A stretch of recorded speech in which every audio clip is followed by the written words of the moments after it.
बिस्मिल्लाहिर्रहमानिर्रहीम एंड अस्सलाम वालेकुम एवरीवन। आज के लेक्चर में हम ईमेल सिक्योरिटी के बारे में पढ़ेंगे कि जो हमारी ईमेल्स हैं वो ड्यूरिंग ट्रांसमिशन किस तरीके से सिक्योर की जाती हैं या उनके कंटेंट्स हैं वो किस तरीके से प्रोटेक्ट किए जाते हैं। Email security. Email is one of the most widely used and regarded network service. Yes, हमारे पास क्या होता है कि दो हमारे पास ना हो so many social media platforms are available. Informal communication के लिए हमारे पास बहुत ज़्यादा ऑप्शंस अवेलेबल हैं, बट स्टिल फॉर्मल कम्युनिकेशन के लिए हमारे पास ईमेल ही यूज़ होती है। Contents of email may be inspected either in transit. Now here we are talking about कि अगर when we are sending email and it has to be transmitted on a medium, तो क्या जो है वो क्या सिक्योरिटी कंसर्न जो है वो हो सकते हैं related to email. First, it may be inspected either transit, during transition उसके कंटेंट्स जो हैं वो कोई भी डिस्क्लोज करके देख सकता है। सेकेंड, और by suitably privilege user on the destination system, या फिर ये भी हो सकता है कि जो डेस्टिनेशन सिस्टम पर कोई बंदा बैठा हुआ है वो उसके कंटेंट्स को एक्सप्लॉइट करे। There are so many attacks as well. Now here are email security requirements. What are basic requirements of email security? First one is confidentiality, that is protection from disclosure. Yes, we want कि हम जो भी data send करें that must be kept protected and the contents of the message should only be visible to concerned user या फिर authenticated user. During transmission हम नहीं चाहते कि हमारा डेटा कोई भी व्यू कर सके, और इवन एट द डेस्टिनेशन, भले ट्रांसमिशन के दौरान नहीं बट अगर किसी और मशीन पर भी रिसीव हो चुके हैं वो मशीन भी अनटिल एंड अनलेस या फिर वो जो यूज़र है अनटिल एंड अनलेस अथेंटिकेटेड नहीं है तो वो हमारे कंटेंट्स को देख ना पाए। So that is confidentiality, protection from disclosure. Authentication of a sender of the message. Yes, we also want कि जो भी ईमेल हमें रिसीव हो रही है we should be able to identify कि ये अथेंटिकेट यूज़र से आ रही है या फिर कोई मैस्क्यूरेडर है या फिर बीच में कोई स्पूफिंग अटैक हुआ है, या फिर means there must be some way to authenticate that जो ईमेल हमने रिसीव की है वो उसी सोर्स से आ रही है, the one which is mention in the email. फिर उसके बाद message integrity, it is protection from modification. Yes, again we want कि जिस तरीके से जिस एज इट इज़ जो भी मैसेज हमें सेंड हुई थी from the sending device from the source उसी तरीके से एज इट इज़ हमें रिसीव हो। There shouldn't be any modification, even एक सिंगल वर्ड की एक सिंगल कैरेक्टर की मॉडिफिकेशन ना हो। Then finally non repudiation of the origin, protection from denial by sender, कि भाई if email has been received to you by sender, then sender shouldn't be able to avoid that, या फिर कि ये ना हो कि सेंडर बोले कि भाई हमने जो है वो email that has not been sent by me. So these were some requirements of email security. Now see how emails are being protected. There is an standard pretty good privacy. It is widely used de facto secure email. So previously it was a simple program which was developed by Phil Zimmerman, but this program became so popular और ये इतना popular हुआ, इतना successful हुआ कि now it has been de facto standard for securing email. अब जितने भी हम email सर्विसेज यूज़ करते हैं उनको सिक्योर बनाने के लिए हमारे पास PGP ही यूज़ होता है। What he did, he selected best available cryptographic algorithms to use. Again, PGP में अपनी कोई ईमेल एक क्रिप्टोग्राफिक एल्गोरिदम नहीं डिफ़ाइन की गई है या अपनी कोई भी हैशिंग एल्गोरिदम डिफ़ाइन नहीं की हुई है। There are options available, there are so many options for symmetric encryption, there are so many options for public encryption, there are so many options for hashing, but what he did, he selected, not created, he selected best available cryptographic algorithms to use. तो जो combination Phil Zimmerman ने use किया to protect email address, that combination become so popular कि उसकी वजह से हमारे पास जो ये PGP है अब ये it has become just like an standard to protect your email transmissions. Integrated into single program, yes all जो भी इसने एल्गोरिदम सेलेक्ट की they all are integrated into a single program. एक ही प्रोग्राम है जो 1 by 1 encryption hashing and whatever जो भी सर्विसेज जो हम आगे देखेंगे वो करता जाता है। On Unix PC, Macintosh and other systems, originally free, now also have commercial versions available. PGP provides confidentiality. It provides, अब ये जो सर्विसेज प्रोवाइड करता है PGP मीन्स प्रोवाइड्स और maintains confidentiality and authentication service. तो इस अथेंटिकेशन में user authentication भी आ गया और इसमें आपके पास message authentication means protection from the modification भी आ जाता है।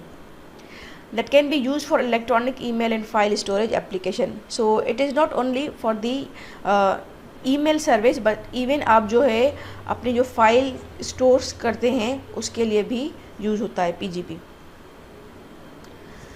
Now PGP operations as विशा के मेजरली PGP क्या प्रोवाइड करता है? It provides 2 services और 2 operations, confidentiality and authentication. तो नाउ वी विल सी के हाउ PGP प्रोवाइड्स अथेंटिकेशन और हाउ PGP मेंटेन्स अथेंटिकेशन। क्या होता है उसमें? Basically senders create a message, sender ने जो भी मैसेज सेंड करना है वो मैसेज क्रिएट करता है। Use SHA-1 to generate 160 bit hash of a message. Yes again previously messages में प्रीवियस लेक्चर्स में हम ये देख चुके हैं कि मैसेज अथेंटिकेशन के लिए हम नॉर्मली मैक यूज़ करते हैं, यहाँ पर हैशिंग यूज़ करते हैं, हैश फंक्शन यूज़ करते हैं। तो यहाँ पर PGP में क्या हो रहा है? SHA-1 this is the hash algorithm. So a hash algorithm is use to protect message from the modification और it is use to authenticate the message. हो क्या रहा है? In PGP SHA-1 is use to 160 bit hash of message. एक message पहले create हुआ, message का hash generate हुआ, signed hash with RSA using sender's private की।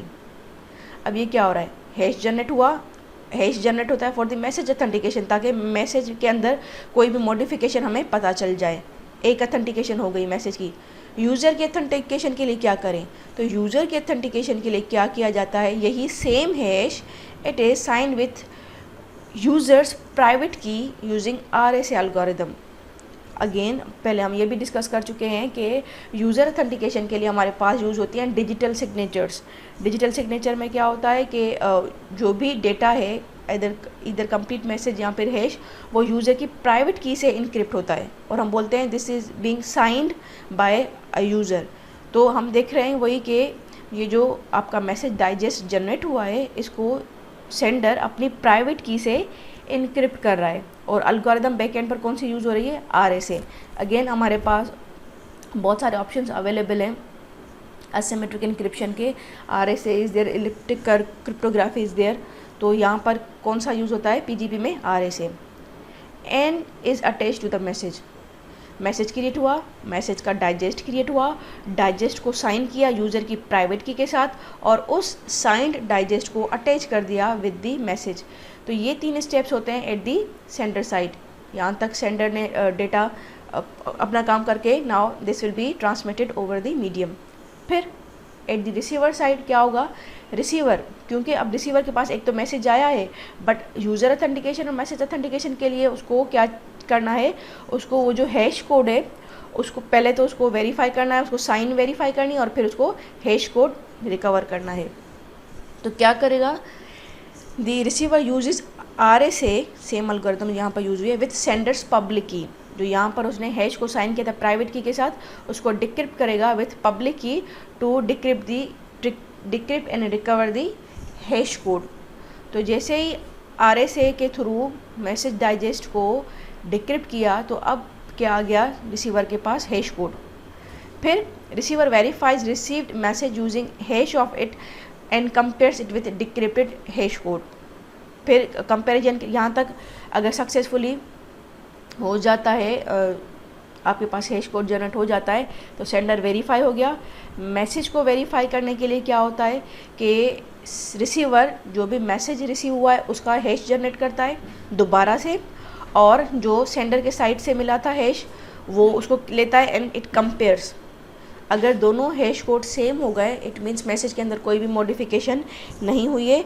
अगर जो है वो थोड़ी सी if hash code doesn't match, दोनों हैश कोड में या फिर मैसेज डाइजेस्ट में कुछ डिफरेंस है तो it means there has been message modification.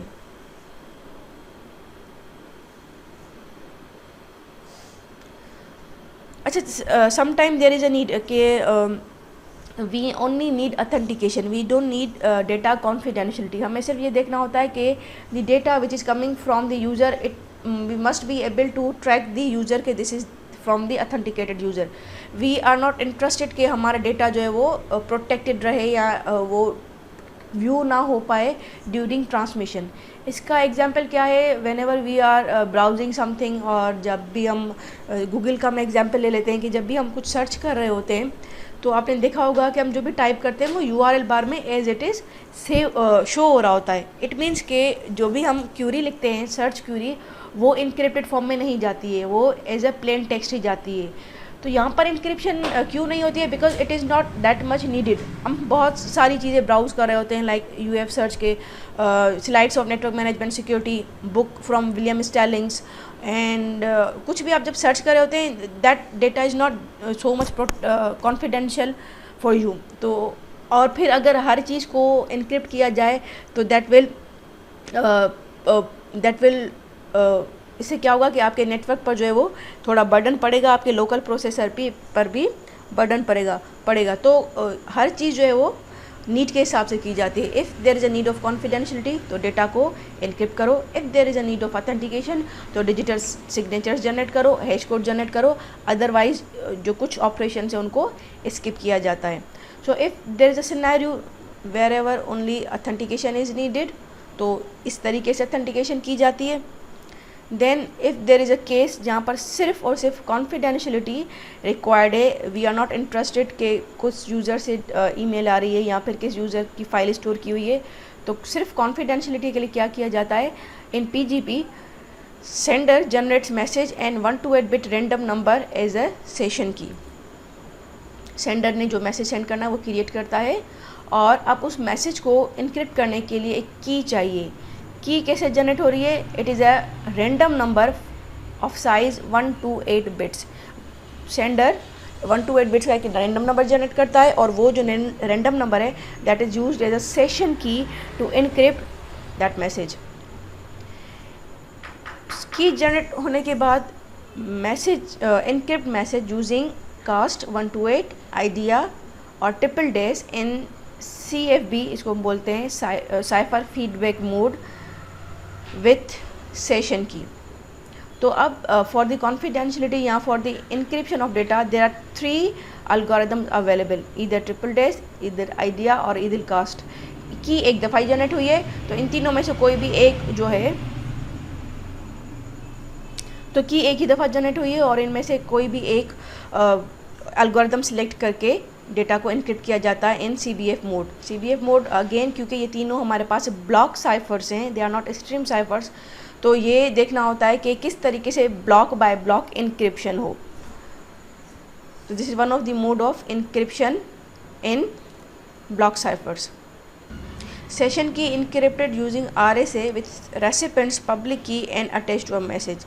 ठीक है, तो यहाँ तक क्या हुआ कि एक की जनरेट हुई, डेटा को प्रोटेक्ट कर दिया, बट जो ये की है 128 बिट्स, इसको भी प्रोटेक्ट करना है, ताकि अगर ड्यूरिंग ट्रांसमिशन अटैकर ने डेटा को ड्रॉप किया, पैकेट्स ड्रॉप किए, तो डेटा तो होगा आपके पास इनक्रिप्टेड, पर किससे इनक्रिप्टेड होगा? With this key. तो जैसे ही अटैकर को की मिल गई, की अप्लाई करेगा तो मैसेज आपका जो है वो रिकवर हो जाएगा। तो we also need to protect this key. तो की को कैसे प्रोटेक्ट किया जाता है? जो सेशन की को इनक्रिप्ट किया जाता है विथ RSA, अगेन वही algorithm with recipients public key and attach to a message. तो इस की को इनक्रिप्ट किया विथ रेसिपेंट्स पब्लिक की और फिर अटैच कर दिया, एंड फिर जो है ये मैसेज ट्रांसमिट किया जाता है to the receiver. Receiver side पर क्या होगा? Receiver uses RSA with private key to decrypt and recover session key. अब क्योंकि यहाँ पर पब्लिक की यूज़ हुई है इनक्रिप्शन के लिए, तो डिक्रिप्शन के लिए यूज़र अपनी प्राइवेट की यूज़ करेगा, अप्लाई करेगा और की रिकवर हो जाएगी। वंस की हैज़ बिन रिकवर्ड तो वही session key is use to decrypt the message. जब वो की अप्लाई करेगा तो मैसेज रिकवर हो जाएगा। So that's how confidentiality is provided in PGP। Then what if के both are needed, we need to protect our data from disclosure, और हमें यूज़र अथेंटिकेशन भी चाहिए और मैसेज अथेंटिकेशन भी चाहिए। तो उस केस में क्या होता है, फर्स्ट जो है मैसेज क्रिएट होता है, मैसेज क्रिएट होने के बाद create signature and attach to a message. तो जो आपके पास यूज़र है वो मैसेज क्रिएट करता है और मैसेज को साइन करता है, बेसिकली सिग्नेचर क्रिएट करता है और मैसेज के साथ अटैच कर देता है ताकि यूज़र की वेरिफिकेशन हो सके। ये साइन कैसे क्रिएट होगी, डेफिनेटली इस हैश कोड जनरेट होगा और हैश को साइन किया जाएगा यूज़र की प्राइवेट की के साथ। फिर यहाँ तक हो गई आपके पास यूज़र एंड मैसेज अथेंटिकेशन, क्योंकि सिग्नेचर जनरेट हुई है, सिग्नेचर से पहले आपका हैश कोड जनरेट हुआ फॉर मैसेज अथेंटिकेशन, फिर उस सिग्नेचर को साइन किया ताकि यूज़र अथेंटिकेट हो सके। देन अब कॉन्फिडेंशियलिटी के लिए encrypt both message and signature, फिर ये जो साइन और मैसेज जो है दोनों को इनक्रिप्ट करो ताकि हम कॉन्फिडेंशियलिटी मेंटेन कर सकें।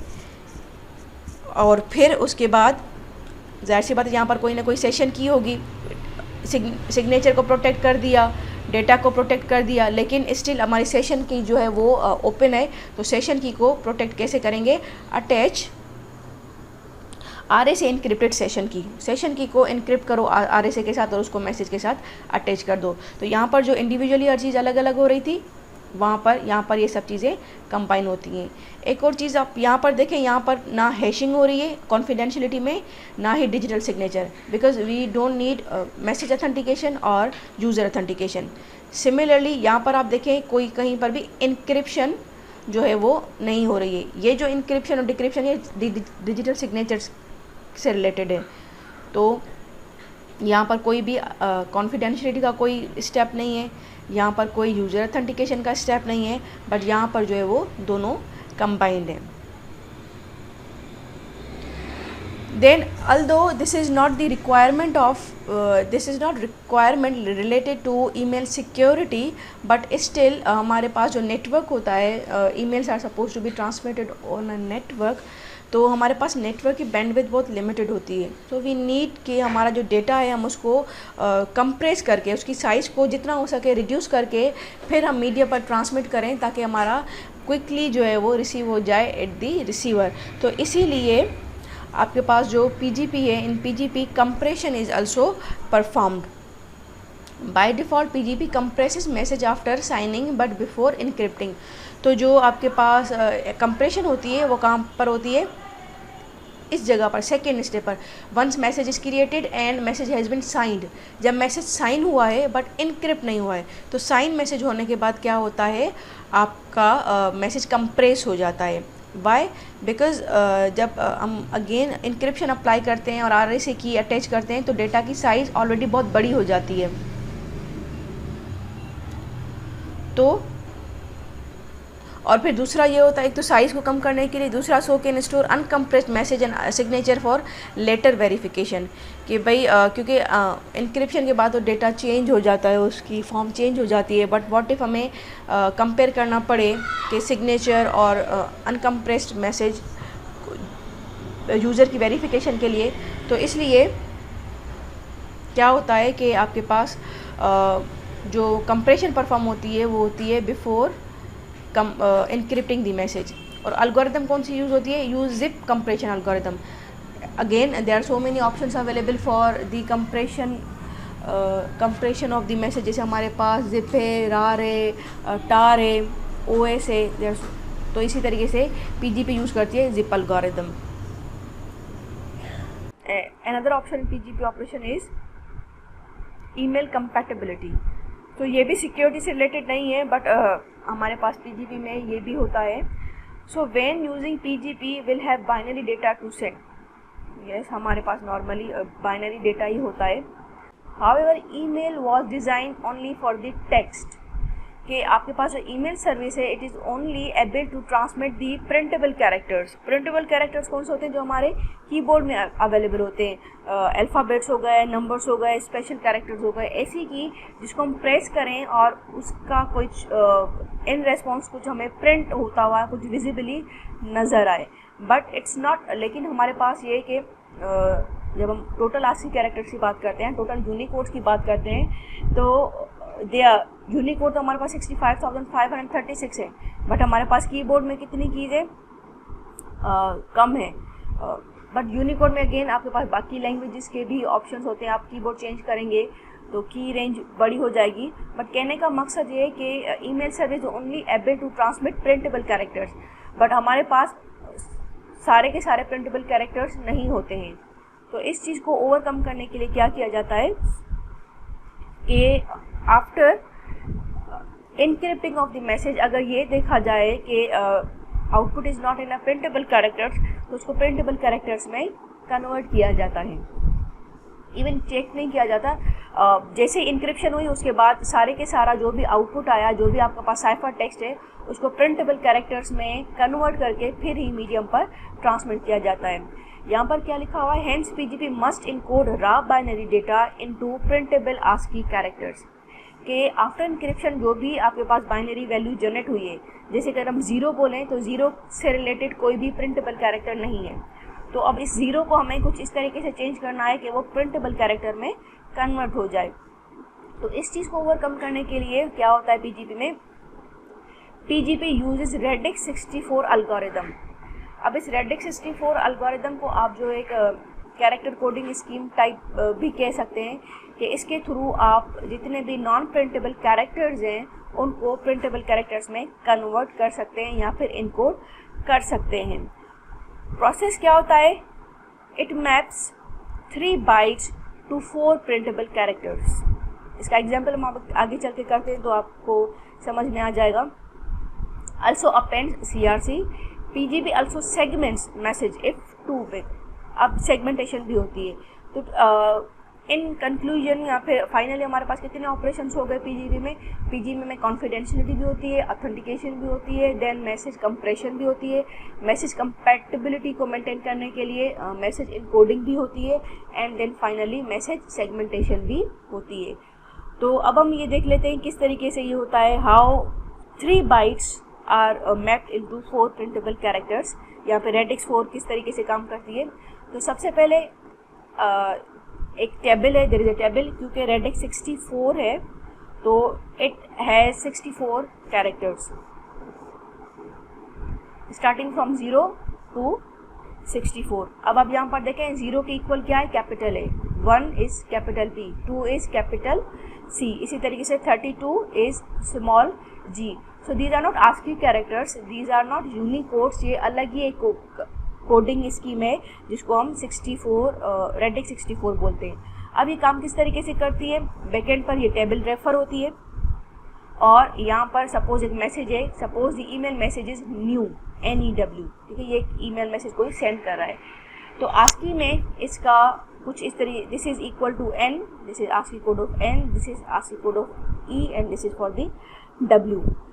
इनिशियली ये मैसेज जनरेट हुआ है, बट जैसे ही डिजिटल इसको इनक्रिप्ट किया तो ये कन्वर्ट हो गया कुछ ऐसे, इसका जो कैरेक्टर कोड आया है, एक तो इसकी साइज़ आप देखें, साइज़ बढ़ गई है, सॉरी, अब इसको काउंट कर 1 2 4 8 16 32 64 एंड 128। सो 128 प्लस 8, अगर इसको हम ऐड करेंगे 136, तो 136 से रिलेटेड कोई प्रिंटेबल कैरेक्टर नहीं है। तो इस चीज़ को ओवरकम करने के लिए क्या होता है रेडिक्स सॉर्ट में, कि जितना भी बड़ा आपके पास मैसेज हो, यहाँ पर तो है ही 3 कैरेक्टर्स का, बट व्हाट इफ के 100 कैरेक्टर्स का एक मैसेज है और हर कैरेक्टर जो है वो एक एक बाइट का होता है। तो सबसे पहले वो 100 कैरेक्टर्स जो है वो डिवाइड हो जाएंगे इनटू 3 बाइट्स। 3 बाइट्स का जो हो गया आपके पास डिवाइड हो गया कैरेक्टर्स में, या फिर आप बोले ब्लॉक बन गए 3 बाइट्स के। ये 24 बिट ब्लॉक, यहाँ पर आप देखें ये 1 बाइट है, ये 2nd बाइट है और ये 3rd बाइट है।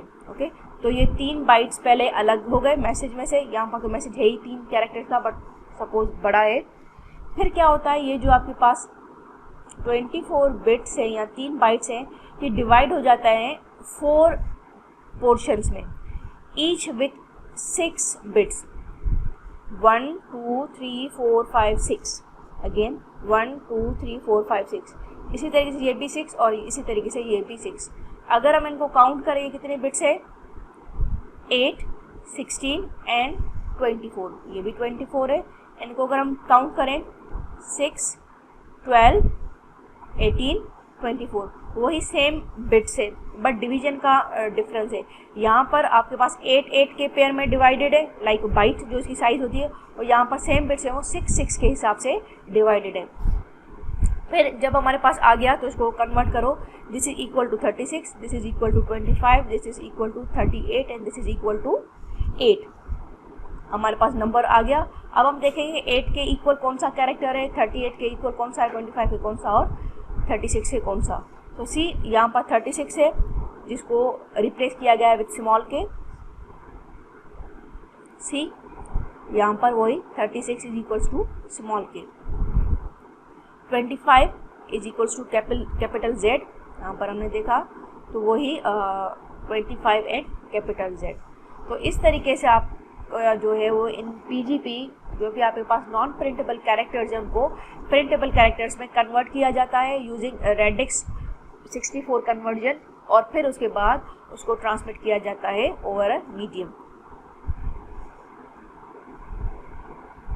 So here is the summary of PGP operation के ओवरऑल फ्रॉम सेंडिंग या creation of the message till transmission क्या होता है।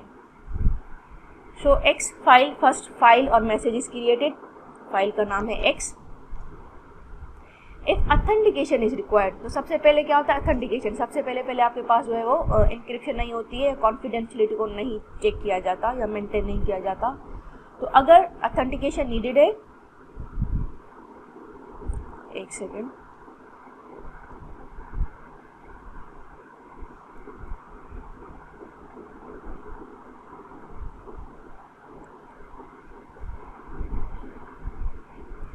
तो अगर signature is required, user authentication is needed, तो क्या होता है जनरेट सिग्नेचर, सिग्नेचर जनरेट होती है यूजिंग, हमने देखा था SHA-1, और सिग्नेचर को अटैच किया जाता है विद दी मैसेज, और फिर हमारे पास ये बन जाता है एक अल्टीमेट मैसेज।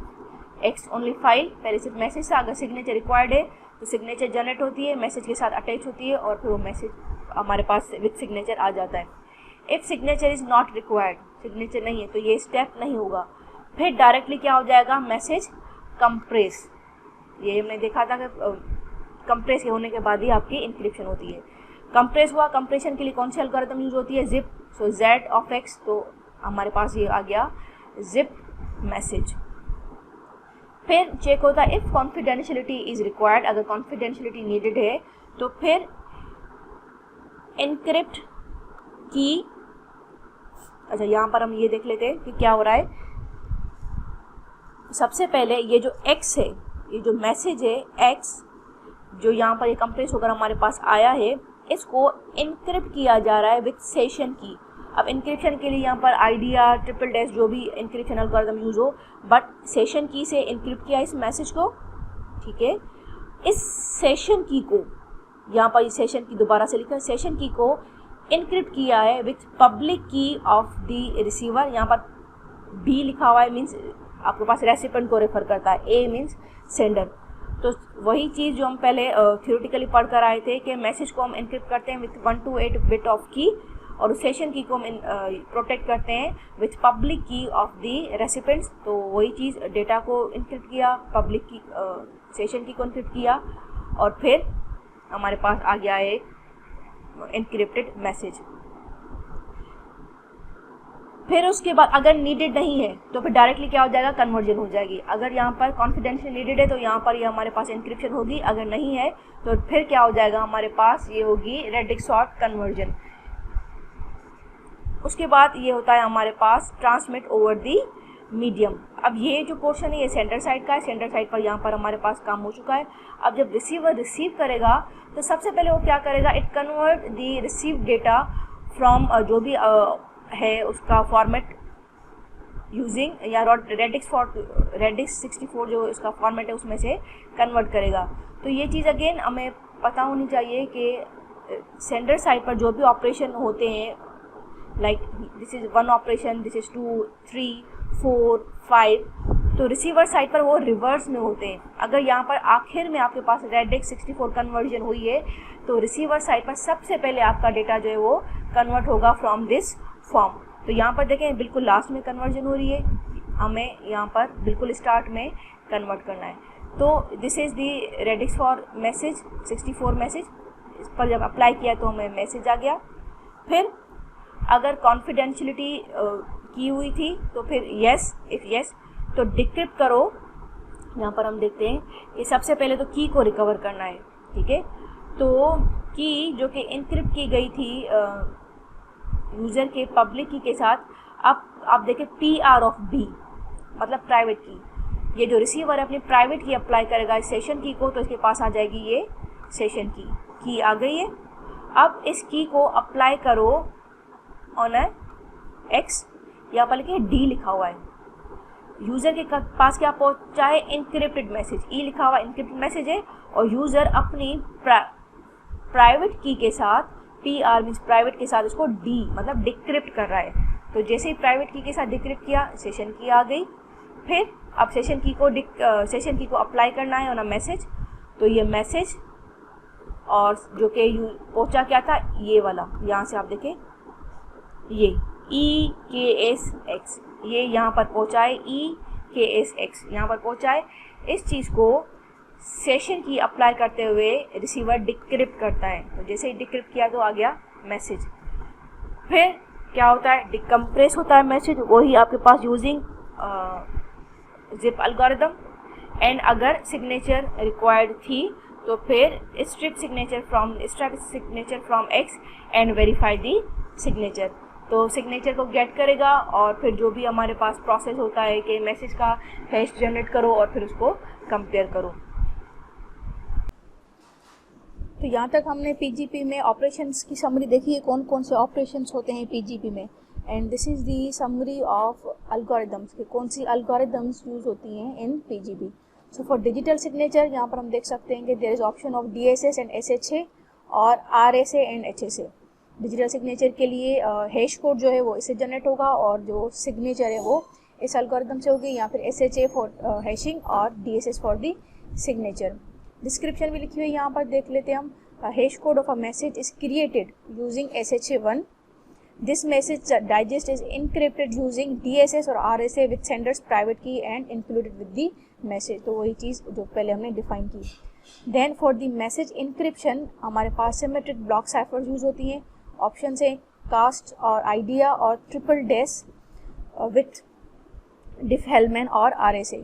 यहाँ इन एल्गोरिथम से इंक्रिप्शन होती है और जो हमारी की जो है वो प्रोटेक्टेड होती है RSA या फिर डिफहेलमैन एल्गोरिथम से।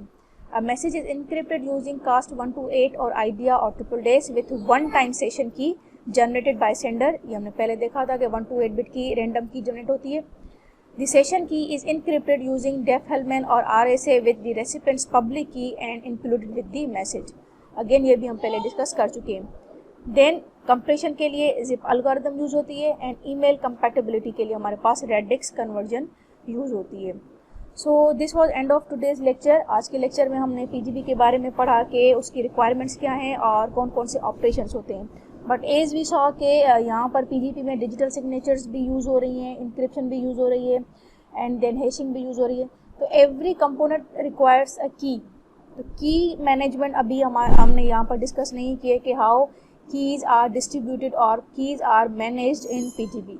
तो in part 2 of this lecture हम जो है ये देखेंगे कि PGP में कितने किस्म की डिफरेंट कीज़ यूज़ होती हैं और वो कीज़ जो हैं उनको किस तरीके से मैनेज किया जाता है, या हर यूज़र के पास वो कीज़ जो है वो किस तरीके से मैनेज होती हैं। अगर जहाँ तक इस लेक्चर में कोई भी क्वेश्चन है आपको तो फिर आप पूछ सकते हैं in comment box. But this was end of the lecture. Thank you.